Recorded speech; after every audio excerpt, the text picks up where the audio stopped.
Welcome to Origins, the podcast that dives deep into the business of venture capital, where we learn how the people behind the capital, both GPs and LPs, make decisions. I'm Beezer Clarkson, your LP co-host from Sapphire Partners, where we aim to invest in exceptional early-stage venture capital managers, both emerging and established franchise VCs. I'm once again behind the wheel solo, but don't worry, Nick is going to join me for the mini-sode where we discuss today's conversation. And we won't be without GP insights on today's pod either, because we have not one, but two of them joining us today in the studio. We have Sunil Dhaliwal, who founded Amplify in 2012, and Mike Dauber, who joined in 2014. Amplify was one of the first solo GP, early-stage sector-focused funds raised at the time, and just closed on an additional $900 million across 3 funds. Amplify backs deep technical founders building the next generation of applications tools, as well as platforms for developers, data teams, ML engineers, focusing on areas like AI, cloud infrastructure, and cybersecurity. They've invested in a lot of big hits over the years, including Datadog, Fastly, ChainGuard, and Runway. These investments are guided by a core philosophy of building for outliers, and they've structured their entire firm around the idea of making it easy to say yes to the, and these are Mike's words, not mine, completely crazy idea. As part of their $900 million raise, they've also announced the launch of Amplify Bio, which is their first dedicated biofund and aims to deliver the same level of experience and deep domain support as the technical founders they've partnered with. They're also looking to leverage massive recent breakthroughs in AI to speed up the process of drug discovery and realize the potential of digital biology. In other words, these are two very experienced standout investors. And I'm excited to speak to them about how one picks the right outliers, how one builds a firm that's capable of doing that, and to hear their perspective on the venture market. Let's go talk to them. Mike and Sunil, thank you so much for joining us today. It's great to have you. Hey. It's great to be here. So I would thought, as by way of introducing both of yourselves and Amplify, I wanted to start with Amplify's origins. So Sunil, kick us off, because you had the original vision for Amplify, and now 13 years later, how your original vision shaped what you wanted to build, and then your reflections back on that. And then Mike, just jump in, because I know you were early and integral to the building of this as well. Yeah. So Amplify actually started, in a way, longer than 13 years ago. I like to think of it was probably more like 15 years ago. And why that moment in time was important is because Mike and I were working together. We were both at Battery. And during that period of time, a lot of us, but Mike and me in particular, homed in on a formula that we really thought was working for us and was different. And it was this idea of working with technical founders very early. And I'll save all the reasons why that was necessary strategy at that moment in time for where we were and where that firm was.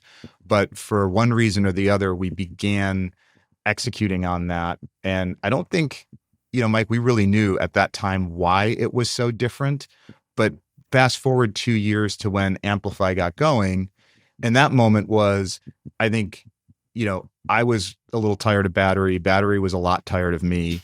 And it was definitely time to go do something else that was going to be more like this stuff, this kind of formula that Mike and I had identified. Actually, I'd say it's more of a gap that we identified than a formula, but we saw this gap, and Mike could probably fill in better what it was. I think the big thing was if you looked at what the standard deal was in enterprise in the 2000s, it was a professional CEO who was the GM of a large tech company like a Cisco or a Symantec or an Oracle, and it was always a he, was bringing his team with him.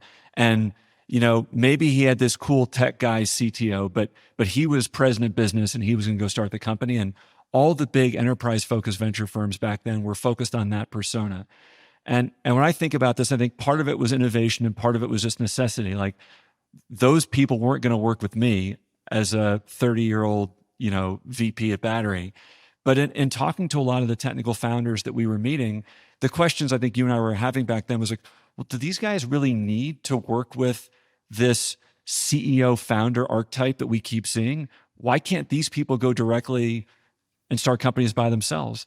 And I remember sitting in a meeting with you and Arthur Bergman years ago where he was pitching Fastly to you. And Fastly it wasn't this deep idea that he had that like, I need to start a business here. It was a problem that he wanted to solve. And he was just solving it. And I think we realized that there was an opportunity to build a company around what the technical founders wanted to go do. And they were closer to the problems than any of these go-to-market businessy people were. And so I just think it was a gap in the market, and I think we got lucky. It was also just natively who we were. We resonated better with those people. I don't think I ever took away from the first pitch of Amplify the difference in the archetype of the person. I was really struck by the gap in the market in the enterprise side and how companies could start, which is probably I shouldn't admit as your LP, but this is really interesting. No, they were hand in hand. And I think what Mike said is all true, but it's if you wanted to complete it, it would be that other part, which is you go back to that time, 2010, 2011, 2012. Well, what had just happened? We were at the infancy of the cloud explosion and the AWS explosion and the DevOps explosion. And this basic idea was, and for a lot of people today, they take this stuff for granted. Like the idea that you didn't have to buy a bunch of servers and hire a build engineer and a release engineer and, all this kind of machinery that needed to exist for someone to literally build a software product.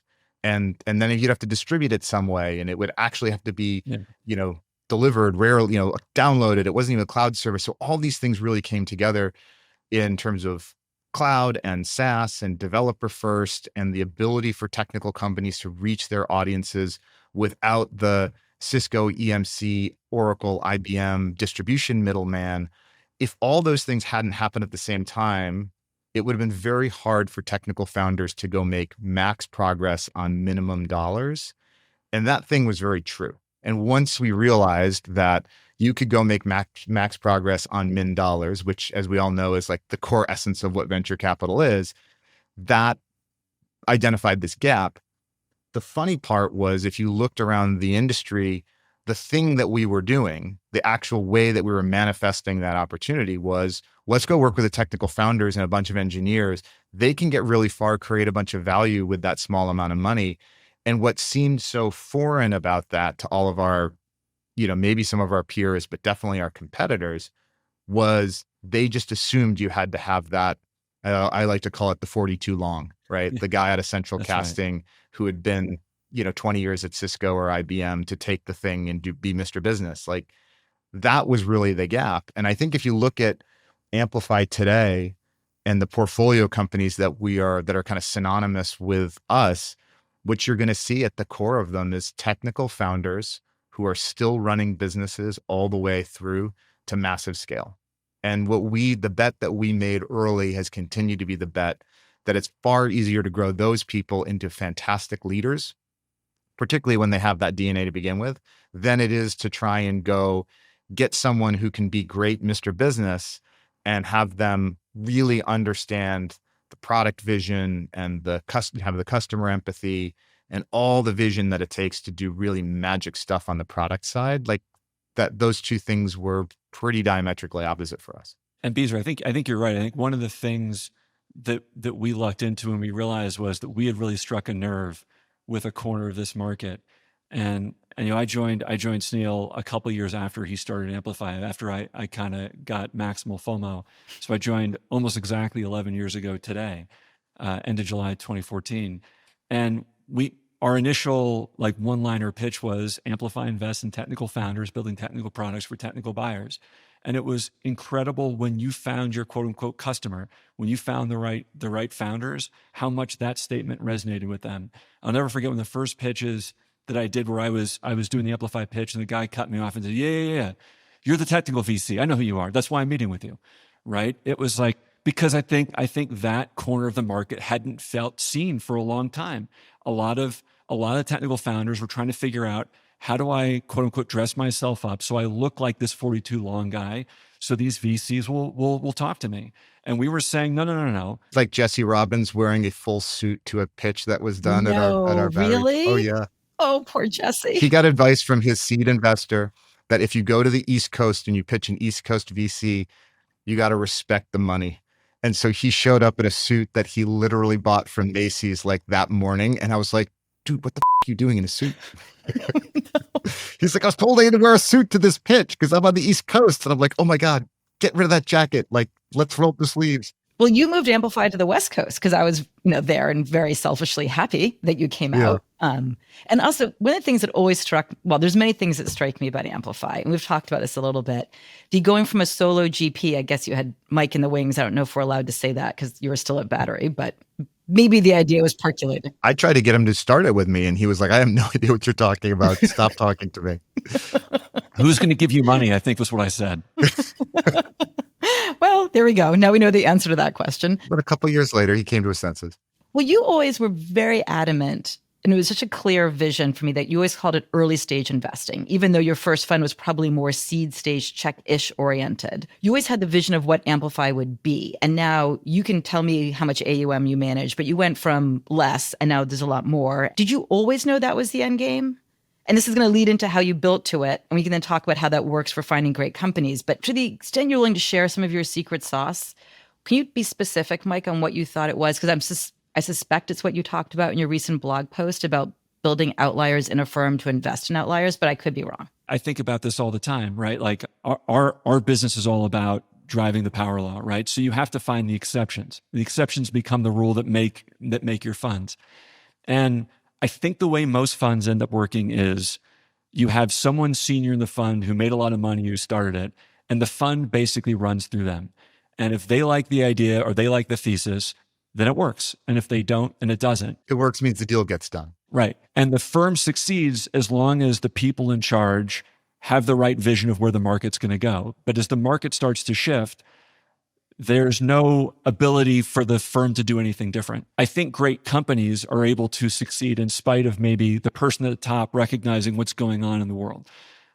There's a famous book written about Intel years ago, Strategy is Destiny, about how they shifted from being a memory company to a CPU company. And it happened kind of under the legends of Grove and Moore and Noyce. The organization just figured it out. And I always thought years before I ever went into venture and went into Amplify that, it didn't make sense to me that people at the top were driving every decision because they didn't know the answer to every single company, right?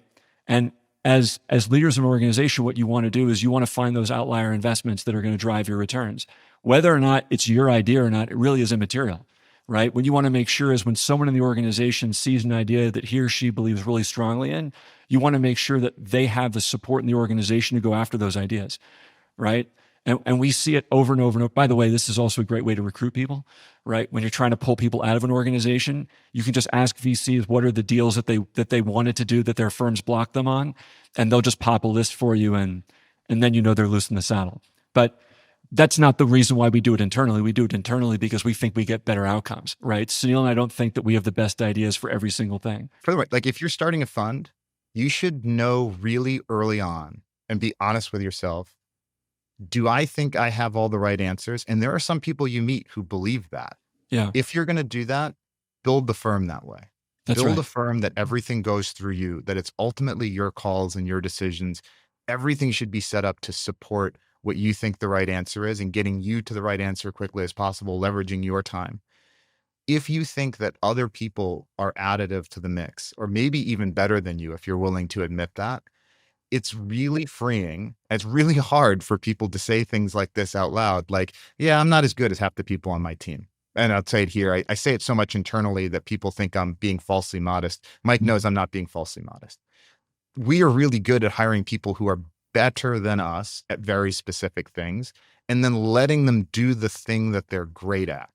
And if you start supplanting their judgment and ideas and creativity with your own pattern recognition, because you've been doing it for 20 whatever years, you will figure out how to avoid making certain mistakes better than they will. But we're not in the mistake avoidance business. We're in the outlier capture business. That's and right. so what you're also going to do with your mistake avoidance is you're going to run a lot of outlier avoidance. And that is death in early stage. It's even worse than that because it compounds in a negative way. Because not only do you miss the great deals, but you set a culture where people are like, well, I'm not even going to bother taking this deal forward because I know this isn't Mike's style of company or Sunil, this isn't Sunil's style of founder. And so I know they're not going to like this deal. So I'm not even going to go chase it. Right. And at some point you just get yourself to a firm where they're just like, what do you guys want us to do? What do you think is interesting? We'll just go do the deals that you guys think are good. Because why would I spend time on a deal that you guys aren't going to support? Are there mechanics that you use that encourage that kind of risk taking? Is such a overused phrase. Number one, no voting. Oh, We don't vote on deals. There's never been a vote, thumbs up, thumbs down. We call it pushing decision-making to the edge. So we're in the early stage business. And once you have a level of credibility in our firm, that's generally at the small, we have partners and general partners, all of those are check writing positions. We bring our partners along to the point of independence carefully.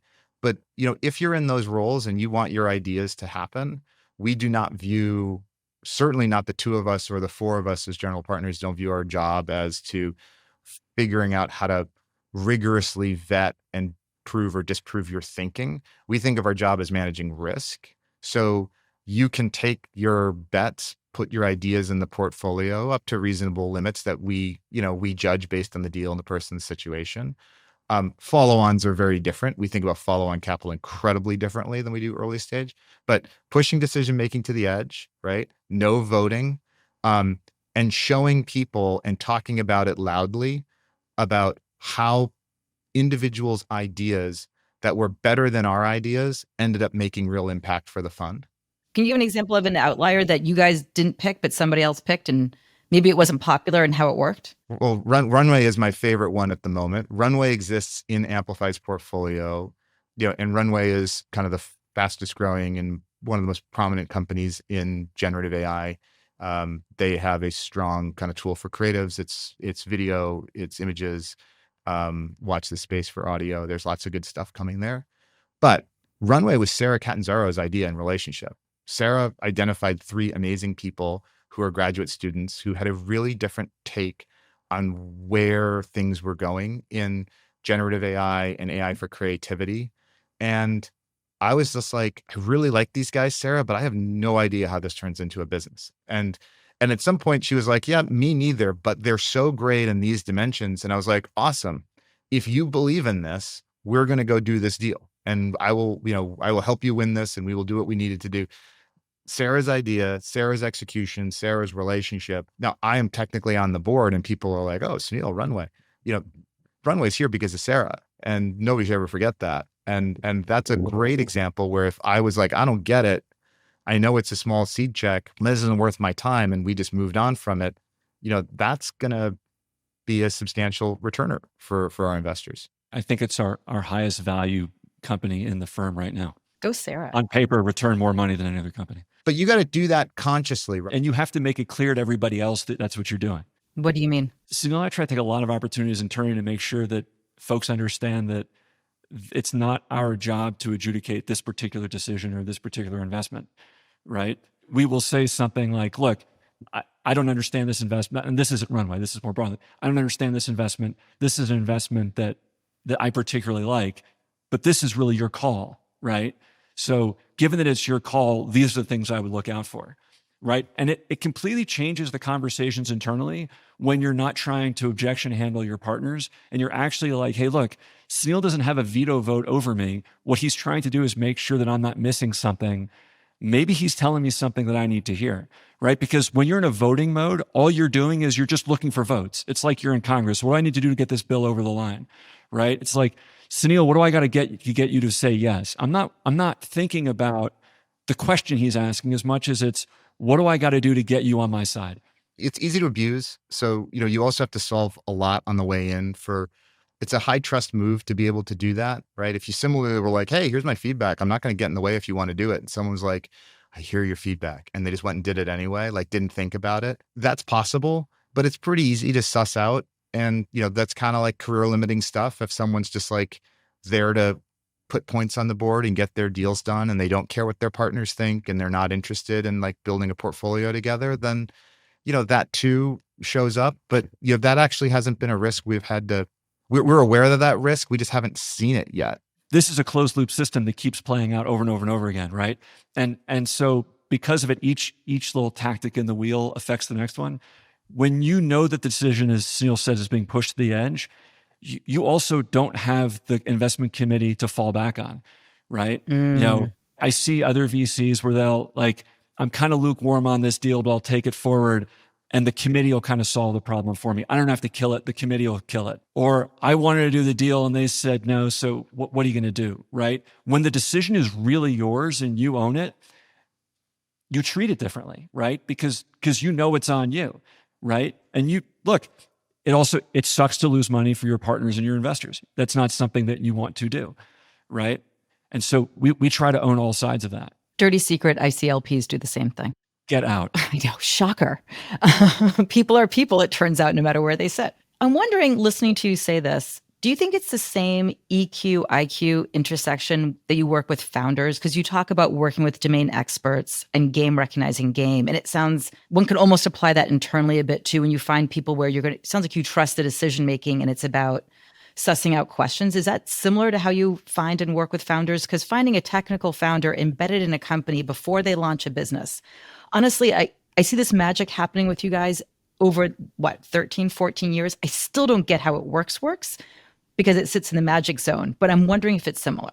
I think they're pretty different. Oh. Sunil talked a little bit about, what we do process-wise internally, and that really is a long-term trust building exercise, right? Being a general partner in Amplify, because you kind of have this ability to go drive an investment solo, you need the trust of your partners that you're not going to kind of drive that truck off the cliff. What we're looking for in founders, I think, is very, very different. So while I love the expression game recognizing game, it's just we're looking for something so different in our founders, I think, than we're looking for on the team. What we're looking for in a founder is typically someone who just really understands a problem and a constituency better than anybody else, often because they lived it. And getting to know those people years in advance before they ever start companies is kind of the thing that has worked for us, I think, more than anything else. And having that patience, by the way, internally, to not have deal quotas for people and not have sourcing credit, right? But knowing that, hey, look, is this person consistently bringing great people to the table? Are they able to build these authentic, long-lasting relationships? That's really what we're measuring on our team early on over a long period of time. It's hard to run the Amplify model if you're another venture firm, if you're measuring people on their ability to do a deal in that calendar year. And every time I hear someone running our playbook, that's almost always where it breaks down, right? They have some internal measurement criteria where the junior person is being measured on deals done in a year, and they get impatient and they have to move. We try to be able to operate over a much, much, much longer period of time. So that takes a different type of investor too. There's this idea that I love, and I'm thinking of all the ways that it applies to our business, and it's the idea of duration matching. And duration matching is just so powerful in so many ways. And it's such a powerful problem when it's done poorly. And I think if you imagine venture capital careers and firms, there's a big duration matching problem in most places, which is our companies, and whether or not an investment is successful is measured over 7+ years now if you're in the early stage business. Promotions and advancing your career, I don't know anyone who thinks about I'll go figure out if I'm good at this in 7 to 10 years and then you'll move me up, right? So what do you measure along the way to make these decisions? And how do you do that when you're in a very large place or a structured place where you're also trying to compare apples and oranges? There's the early stage folks and the growth folks and the late stage folks. If I've got a firm where someone puts out a $100 million growth check that comes back with 3x the money in 3 years, and they're a freaking superstar for having done that, and I'm sitting here collecting my early stage early stage bets and these options on these little things, as the big firms might see these stuff as, I pretty quickly, if I'm a politically savvy person, go well, this sucks. I want to go play that game. That game's going to get me promoted and get me a big bonus, and it's going to get me on the I'm not sitting in the outer ring of the partners table, because do you have this problem yet, Beezer? The table's not big enough to fit everyone, so there's the back row. I've lived it, not at Sapphire, but I've lived it, and it changes everything. Who sits at the big kids table is a big deal, right? And you really want to get to the big kids table. What are you going to do? What's the first thing to get thrown off the bus when you want to sit at the big kids table is write early stage checks that are really small behind people that are super speculative. What gets thrown off actually one stage before that is go spend a bunch of time with people who may not even start a company or raise money. Forget whether you give them money, but go build relationships with folks, and they may never do a thing that's valuable to us.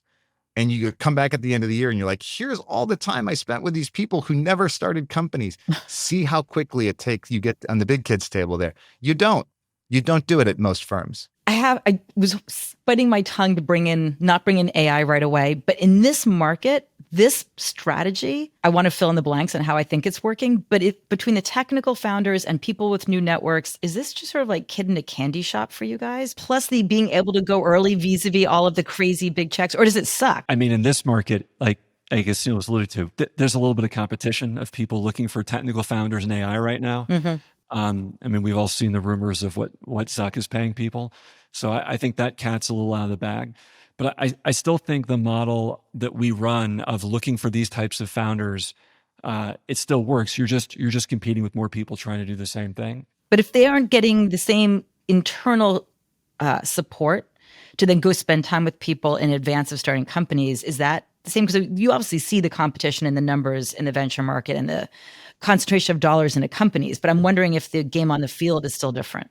I believe if you get to founders early, before they start companies, you demonstrate belief and value to them before they start that business.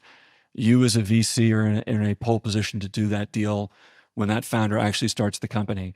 I think the thing has changed is we're in so much of a land grab right now in AI, and the money for some people has gotten so big that you can see these situations pivot very quickly.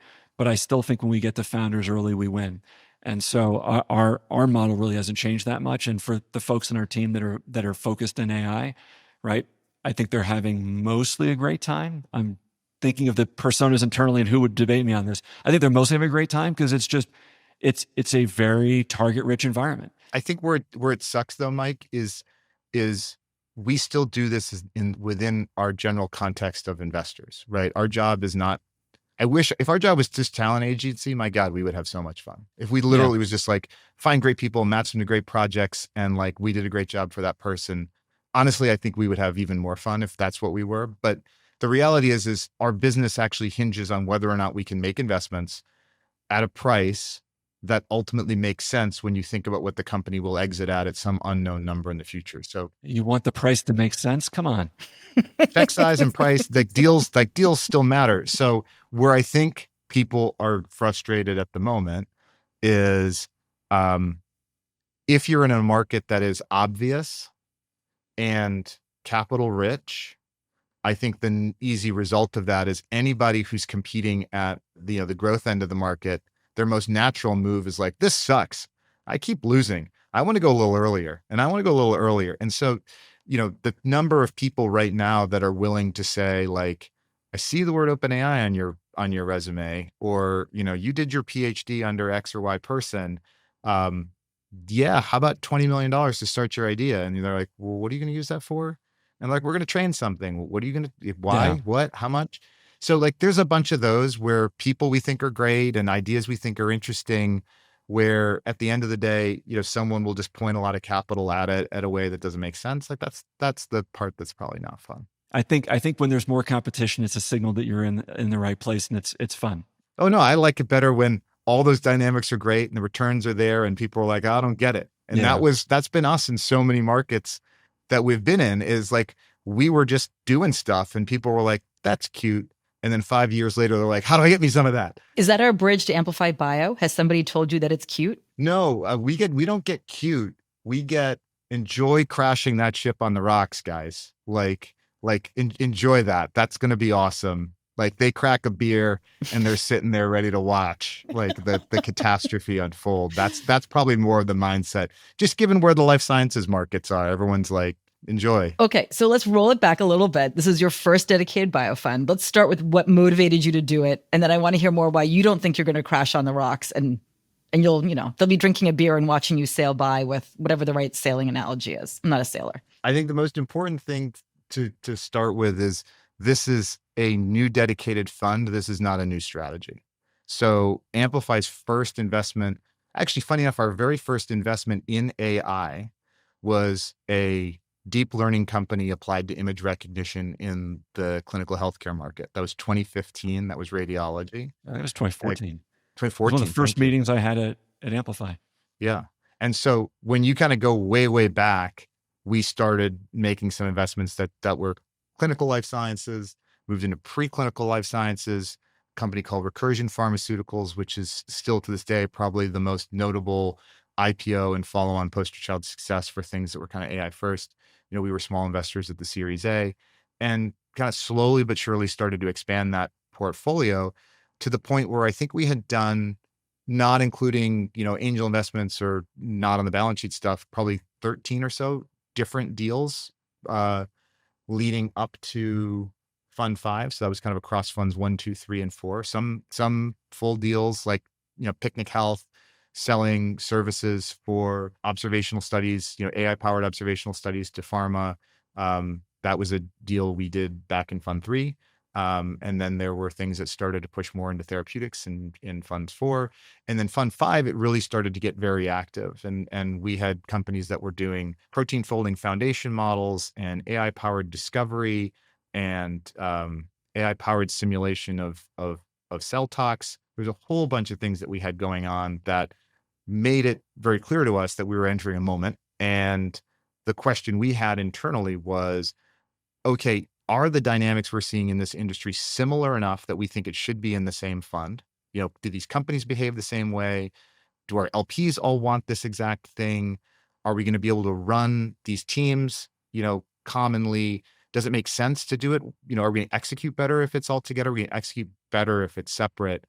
And for a whole bunch of reasons, which, we've talked about, but probably are boring to everyone else, the net result of all that was we should dedicate a strategy to this, brand it as Amplify Bio, hire dedicated people, and line up dedicated capital. I think there's one internal reason that is really important to talk about, right? Which is, I think the signal that having a separate fund for bio sends is that you're serious about it, right? I think the problem that you have in many, many markets in venture is venture tourism, right? Mhm. You see VCs rotate in and out of spaces all the time. And I think from a hiring perspective, and I think from an entrepreneur's perspective, it's like, well, are you serious, or are you going to be here for a while, right? That 7 to 10 year duration comment you made earlier, that's really true. When we go and invest in a company, it's about how long we expect to spend with that company. And so if you're in a fund and you're investing in bio today, does that mean you're going to be investing in bio tomorrow? There is this perpetual question. I don't think you're going to get the best people on the team if they can't answer that question. I don't think you're going to get the best founders if you can't answer that question. And so for me, and I will be the first to admit, I am not a bio guy. I think I last took a bio course in 1994, which is before an embarrassing number of people on our team were now born. But the thing that was really important to me was, if we were going to do bio, I thought we had to do it right, and we had to be serious about it, right? And I think separating that fund out makes it very clear that we're being serious about it. And this isn't like a weekend dalliance. This is something we're really gonna focus on, and that's what we've done. So talk to me about why you don't think you're going to crash on the rocks and people are potentially misreading the signs or looking at other signs. Here's my most honest answer to that. I'm so comfortable saying this, is Beezer, I have no idea if we're going to crash this on the rocks. In the same way that when I launched Fund 1, I felt like there was a gap, and I felt like there was a moment in time to do a thing that other people were either missing or undercounting, or that could be taken advantage of. But I am a very, very big probabilistic thinker. And so I do not speak in absolutes and guarantees, and probably makes me a terrible podcast guest when I don't slam the table and go, this is the only way to do this thing. That's not what I think. I think there's a million ways to do investing and venture and bio, and it'd be insane if I walked in and said, everyone else is doing it wrong, this is the only right way to do it. That's not how we think about it. We think there are very clear gaps in the market, fundamental changes that are occurring in technology and people and talent and company building, and the cost and time and success rates that can be achieved. Maybe small, maybe big percentage differences in probability of technical success, of cost, of time frames. You start moving each of those factors by some number of percent, those things compound, and you put that against the traditional early stage biotech IRR, which I think if you ask most of your LP brethren, they're like, ooh, that's pretty grim. We think it can be much better. And it's not because we're smarter or because people just miss this magic that if you sprinkle AI on top of this stuff and the computers are going to get rid of drug developers. Like, it's none of that. It's just about getting better and embracing this group of people who are both technically literate as bench scientists and technically literate as coders and machine learning engineers and data practitioners. That intersection is not a force fit Frankenstein mashup like it has been in the past. The number of people who literally have trained in both these disciplines, they think entirely about how they would build a company, how they would develop an asset, how they pursue a new modality. All of this stuff is kind of ingrained into their being, and it really comes out in specific ways we think we can de-risk these companies as they go along with less capital, with more time, and hopefully a greater probability of technical success. And if we do that or some combination of that, I think the returns will be better than others. And if we get lucky, the returns will be phenomenal. And if we get unlucky, the returns I think will be average. And then we'll be sitting here in 3-4 years and someone will be cracking a beer, and whether they're laughing or, or cursing themselves with jealousy, like, we'll find out in a few years. We made the bet that you guys aren't going to, so We appreciate it. I might still drink a beer as you fly by in your boat, but or maybe some tequila, being honest, but same thing. It's funny, I get asked about venture changing. And on one hand, I feel like venture has not changed at all. To your point of what you said before, you have to show up with a reason that you're different, a reason why the best founders are going to pick you, and you have to think through the capital formation if your end goal is DPI. Maybe there's different modalities if your end goal is something else and it's an AUM management fee, building businesses because you kind of want to be private equity.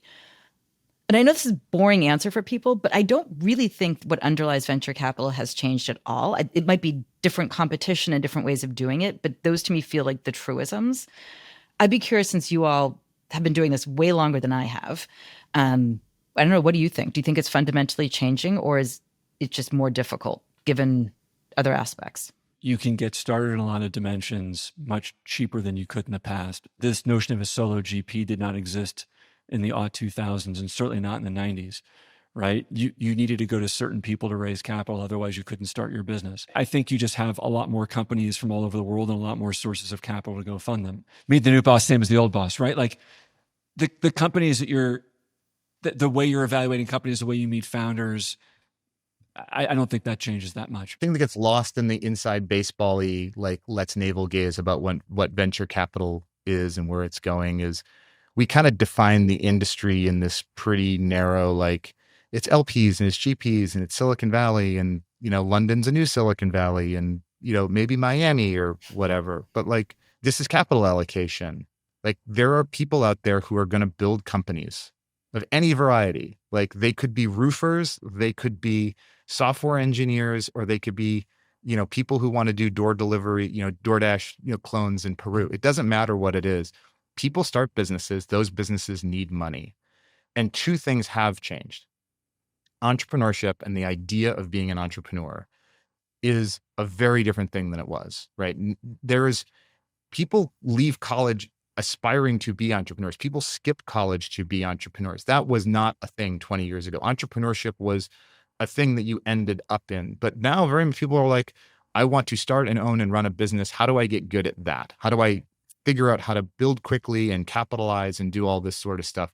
So company formation I think it's different. And the capital available to people to go do that as a result, I think, is much deeper and broader, right? There are more people who understand that, from like, what the hell is an angel investment, and like friends and family money, and like tapping credit markets and things that look like, fund-driven venture capital or solo GP-driven capital. There's just so many more options that I do think is different. And, the market is larger and it's deeper and it's more diverse. And as a result of that, you can create firms and funds, going back to our definition, this room, of how we think about venture. You can get firms and funds that are just much more specialized, and they can be meaningful players in meaningful industries and meaningful segments of the economy that are now big enough to stand alone and support many funds and many firms and many strategies, many stages. That is different that's all macro market dynamics, mechanic stuff. What it isn't is any change in what happens on the ground day to day. That's what I mean. When you woke up in 2005 or you wake up today, the set of activities you do that's constant, and I mean that in a good way. It's more efficient, it's more competitive, but it's the same it's the same fundamental workflows that you have to do, right? What we haven't got to is, you set a business plan, somebody screens it via AI, allocates capital to someone that they've never met, and is willing to do that, on repeat. Like, that's not where we are. And I could argue that's never where we're going to be. I would take the other side of it. That's where we're going, but that's not there. We're still doing the same stuff. Okay, we'll circle back and you tell me how many years, Mike, and we'll circle back and see if that was right or not, because I'm not sure if I want that to be true, but it might be. 5, 10. That'll be interesting. Yeah. I've always enjoyed talking with you about both what you do and how you do it. I think how you do it is pretty extraordinary. And thank you for sharing that with everyone on the podcast. We like it too. Thanks. Fun being here. Thanks for listening to Origins, the show where we discuss the venture ecosystem through the lens of myself, an LP, and my co-host Nick Charles, a GP. Be sure to tune in next time for a bonus mini-sode where Nick will be back and we'll be able to get his GP perspective on today's conversation. You can find that right here in this feed. And while you're there, please rate and review the podcast. It's super helpful for other folks looking for venture insights to find our show. I'm Beezer Clarkson, and on behalf of myself and my co-host Nick Charles, we'll be back soon. Thanks for listening.